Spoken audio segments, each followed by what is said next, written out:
ज्यावेळेस आपल्या देशाचे पंतप्रधान नरेंद्र मोदी हे 2014 साली पंतप्रधान झाले, त्यावेळेस त्यांनी एक नारा दिला होता. काय दिला होता?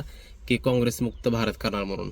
काँग्रेसमुक्त भारत तर झालाच नाही, पण ते काँग्रेसमुक्त भाषण हे कधी होणार हे समजत नाही. कारण ज्या प्रकारे त्यांचं कुठेही भाषण असो, काल त्यांनी म्हणजे काल परवा रात्री त्यांनी जवळजवळ अर्धा पाऊण तास त्यांची जे काय एक हे चालू होते, म्हणजे भाषण चालू होतं, त्याच्यामुळे त्यांनी 70 ते 80% ते काँग्रेसचं नाव घेतलं होतं. पण त्यांना एक कळत नाही की कसं आहे, कुठेतरी स्वतः सुद्धा एक जबाबदारी घ्या. तुम्हाला 2014 पासून सत्तेमध्ये बसवलंय, तुम्हाला एक विकास करण्यासाठी बसवलंय, तुम्हाला फक्त दुसऱ्याचं म्हणजे उकिरडं उकरा बसवलं नाही तुम्हाला. सर्वात महत्त्वाची गोष्ट म्हणजे जे काय शुक्रवारी जे काय महिला विधेयक आणलं होतं, जे काय 33% महिलांना आरक्षण, ते नामंजूर झालं. आणि काय सांगितलंय की काँग्रेसनं आणि जे काय इंडिया अलायन्स आहे ह्यांनी एक पाप केलंय. का?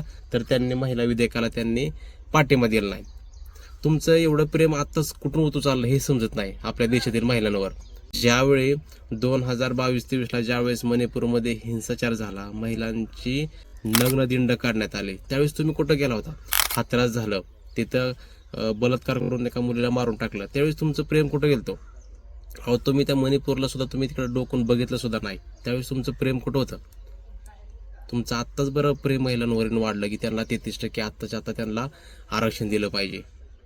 अहो, असं महिलांचं सशक्तीकरण होत नसतं, महिलांची अशी प्रगती होत नसती, स्वतःच्या स्वार्थापोटी होत नसती. काय महिला विधेयक आणलं होतं जे की महिलांना 33% आरक्षण देणार आहे, हे 2023लाच त्यांनी केलं होतं, आणलं होतं विधेयक. आणि त्यात विरोधकांनी सुद्धा त्याला पाठिंबा दिलता, मंजूर झालं, फक्त अधिसूचना काढायचं बाकी होतं, पण तसं झालं नाही.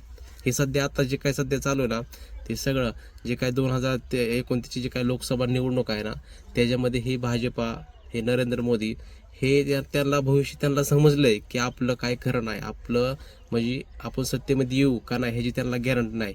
त्याच्यामुळे त्यांनी लवकरात लवकर एवढ्या गडबडीत त्यांनी हे महिला विधेयक त्यांनी आणलं होतं. विरोधकांवर टीका करून विरोधकावर हे होऊन आपलं हे होत नसतंय, आपलं म्हणजे झाकून राहत नसतंय. जी उघड व्हायचं ते उघड होणार आहे, हे लक्षात ठेवा.